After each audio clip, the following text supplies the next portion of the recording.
Bonjour à tous, c'est Franky Foot, j'espère que vous allez bien. On se retrouve aujourd'hui pour une nouvelle vidéo. Enfin, on a la réponse de la DNCG. Hier, c'était le jour le plus long de ma vie. Voilà, toute la journée comme ça, en train de voir cette réunion de la DNCG. Alors enfin, ça y est, on est fixé.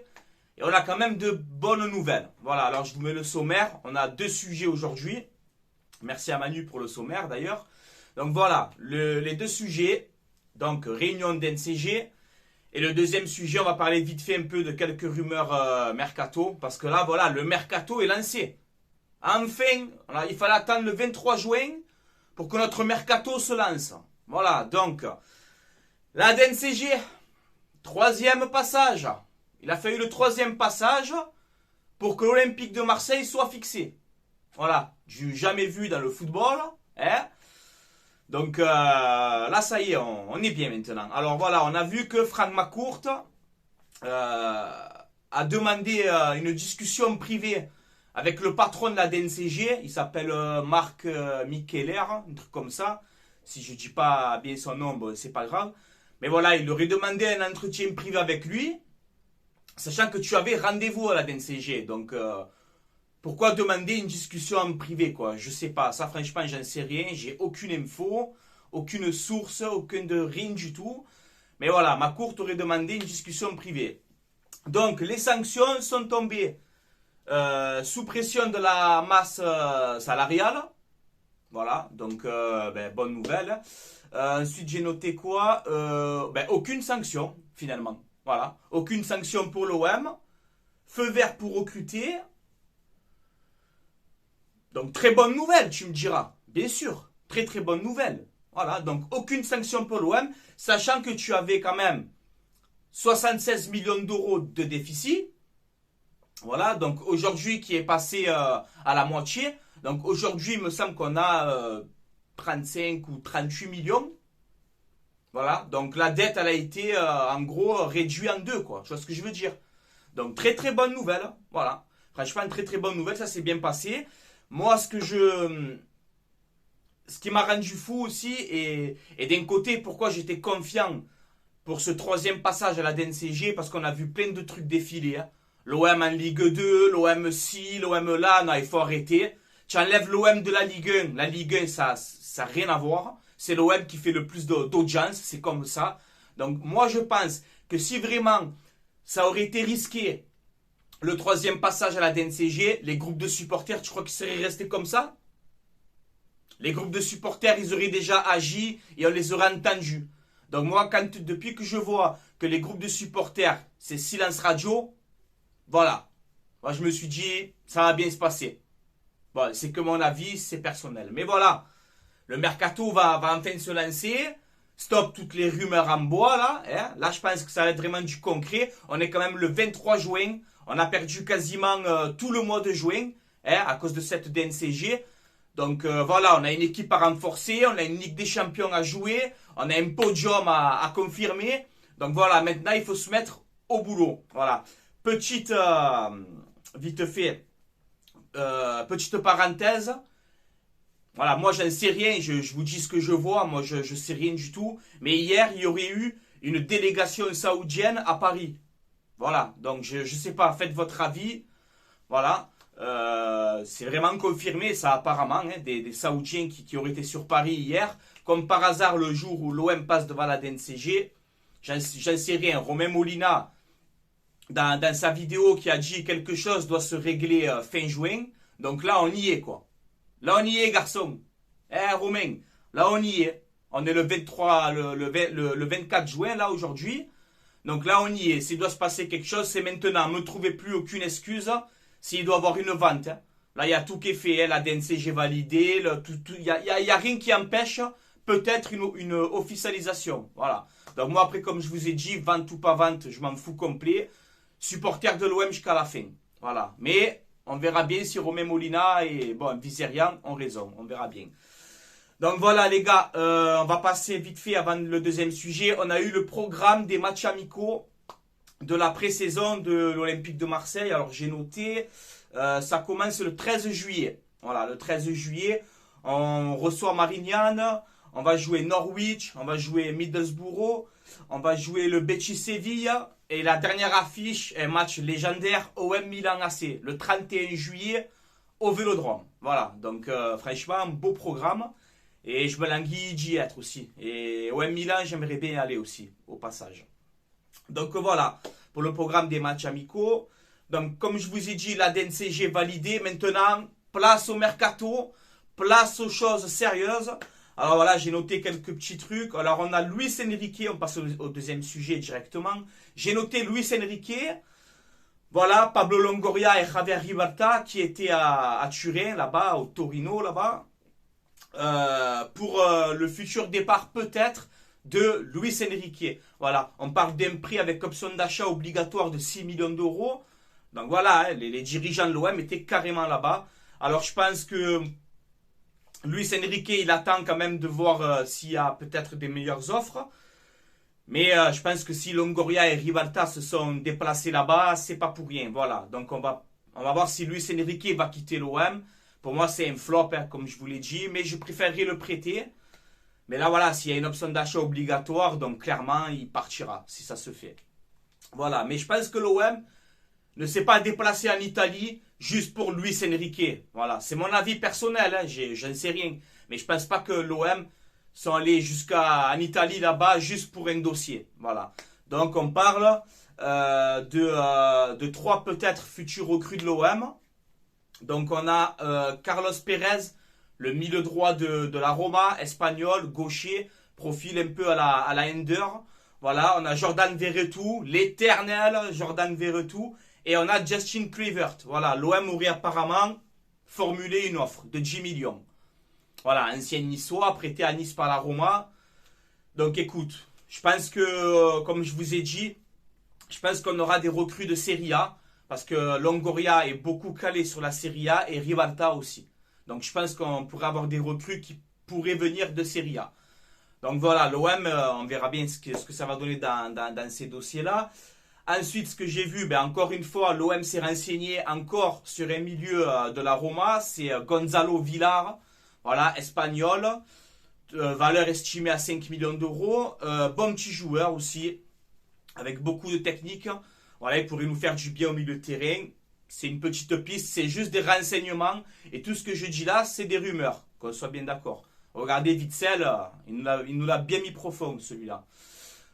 Ensuite, on a Bazouer. Voilà, encore une fois, Bazouer. L'OM serait peut-être proche d'un accord avec le défenseur néerlandais. Alors, c'est un défenseur qui peut jouer aussi milieu défensif. Donc, vraiment un profil à la Camara, 24 ou 25 ans.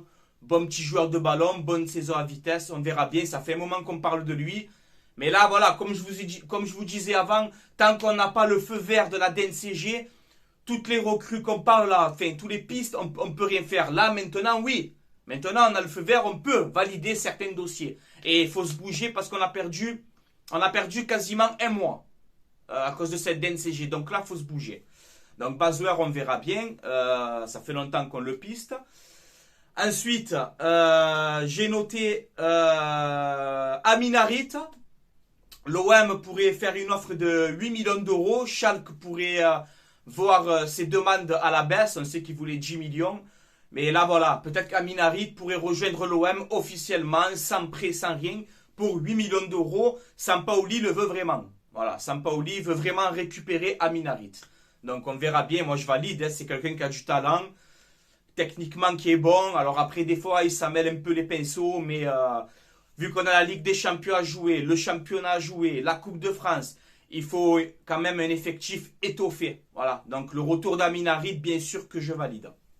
Ensuite, j'ai noté aussi les 3 nouvelles recrues. Ça, c'est par contre officiel. On a un gardien belge qui s'appelle Van Neck. Voilà, il jouait à Club Bruges. 18 ans, hein, jeune à fort potentiel. On a donc Elmaz aussi, le Turc, qui a signé aussi. Et on a recruté là aussi un ailier camerounais, Régis Moug. Voilà, 18 ans. Donc ces 3 joueurs-là vont renforcer la réserve de l'OM. Ensuite, on verra s'ils vont monter au palier au-dessus.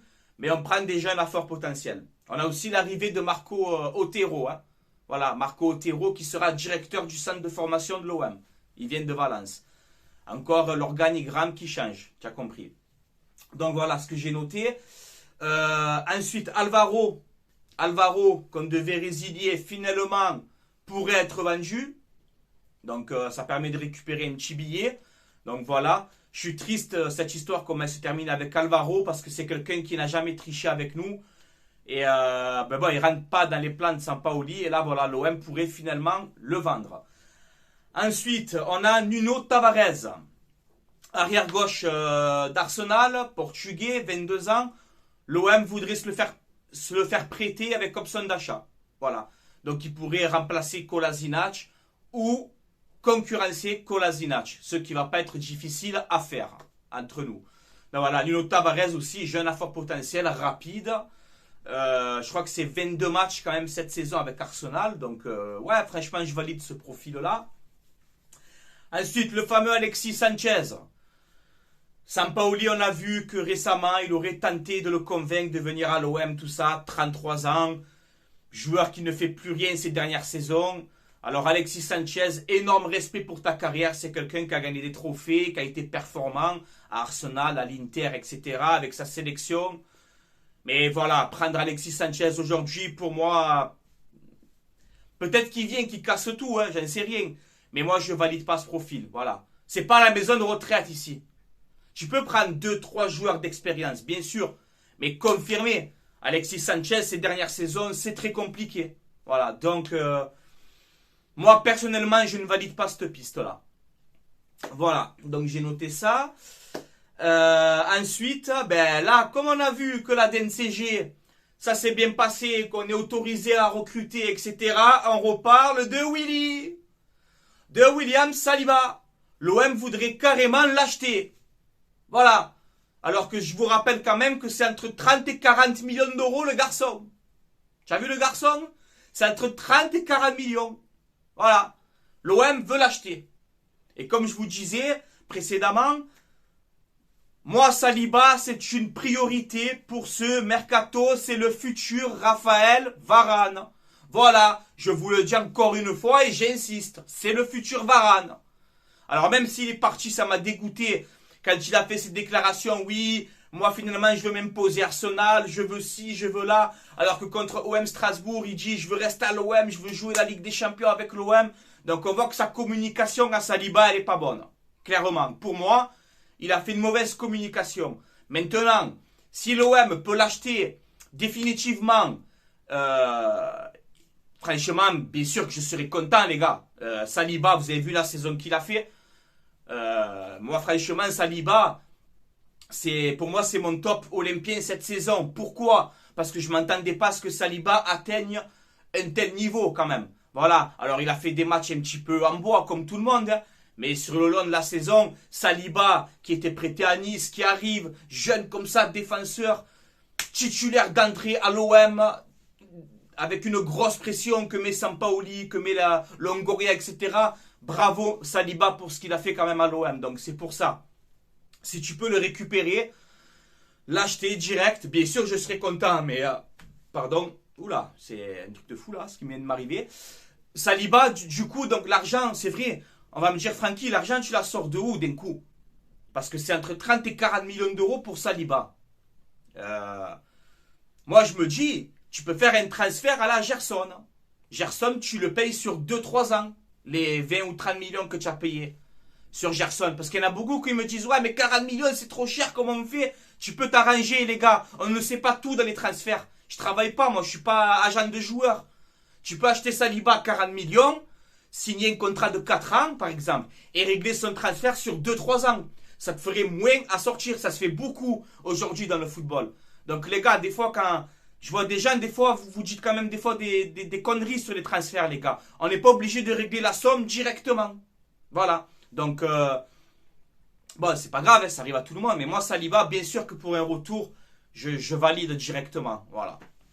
Donc, bah, on a fait un petit peu le tour, hein, les gars, on a fait un petit peu le tour. Donc, pour conclure cette vidéo, dites-moi en commentaire ce que vous en pensez. Donc de la DNCG, de 76 millions, tu passes à 38 millions, aucune sanction, mercato ouvert, aucun contrôle, donc tant mieux pour nous, moi je suis très content. Est-ce qu'il y a quand même des liens avec la vente OM? Voilà, parce qu'on se dit, c'est vrai que c'est un peu bizarre tout ça. Est-ce que Molina a raison? On verra bien. Est-ce que Vizerian a raison? On verra bien. Mais c'est vrai que j'ai un peu de doute quand même, hein, je vous dis la vérité. Mais voilà, moi, vente ou pas vente, je supporterai l'OM quoi qu'il arrive. Comme ça, c'est clair, net et précis.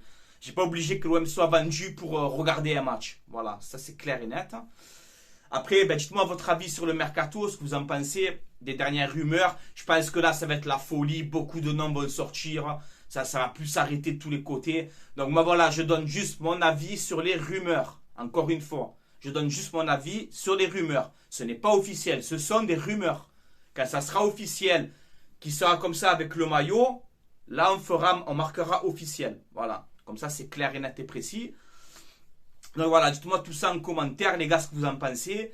Et ben, j'espère qu'on va vivre un très bon mercato, qu'on va renforcer cette équipe. Parce qu'on n'a pas besoin de recruter 8, 9 joueurs. Hein, pas besoin. On a déjà une base. Notre équipe, on a déjà une base. On a juste à la solidifier dans quelques postes. Et puis voilà, essayer de bien figurer en Ligue des Champions. Parce que tu vas être normalement chapeau 4. Tu vas te prendre que des monstres. Donc, si tu finis troisième de la poule, par exemple, je sais pas moi, c'est City et le Real, par exemple, City, je sais pas moi, Real, un truc comme ça, on s'en fout. Bon, je crois qu'ils sont chapeau 1 les deux. Mais si tu as deux énormes clubs, l'OM et un club moyen, si on finit troisième comme en Europa League, ça sera logique. Faut pas être non plus farfelu. Voilà. Mais je veux bien figurer en Ligue des Champions, pas faire 0 points. Donc, ce mercato est très important, les gars. Très important. Et je fais entièrement confiance à Pablo Longoria, aux nouvelles personnes qu'il a pris, Ribalta, David Friot, tout ça là. Je fais confiance à la nouvelle direction de l'OM. J'ai confiance. Voilà, je vous le dis, j'ai confiance. Longoria, il aime l'OM, il sait ce qu'il fait. Voilà. Donc, dites-moi votre avis en commentaire, tout ça. Je vais vous mettre aussi mon partenariat, Mayogo, les gars. C'est tout dans la description, mayogo.com. Voilà, c'est un site où il y a des maillots de football, des survêtements, des shorts, etc. Il y a un peu de tout. Les clubs, les nouveaux maillots aussi qui vont sortir. Vous avez déjà les nouveaux maillots qui vont sortir sur le site. Voilà, c'est pas cher. Vous mettez le code promo Francky. Vous avez moins 15% de réduction sur votre commande. C'est pas cher. Donc voilà, je vous mets tout dans la description, les gars. N'hésitez pas. Et je tiens à faire aussi une petite dédicace au frérot Touche pas mon stade. Voilà, c'est un jeune aussi qui commente l'actualité de l'OM. Hier, on était en live sur Twitter avec lui et sa petite équipe. Et franchement, je me suis régalé. Il parle bien de l'OM, c'est un passionné. Il est franc-parler, donc j'aime bien. Voilà, je vous conseille de vous abonner à sa chaîne YouTube Touche pas à mon stade. Voilà, c'est un mec comme ça, j'aime bien. J'apprécie beaucoup. Donc voilà, les gars, je vous laisse là. C'était Francky Foot. Allez, l'OM à la vie, à la mort, comme d'habitude. Le mercato est ouvert. Pablo Longoria, régale-nous. Ribalta, régale-nous. Fais-nous un mercato cohérent et qu'on fasse une énorme saison. Voilà, c'est tout ce que je souhaite. Voilà. Allez, je vous laisse là. Allez l'OM, à la vie, à la mort. Ciao la famille.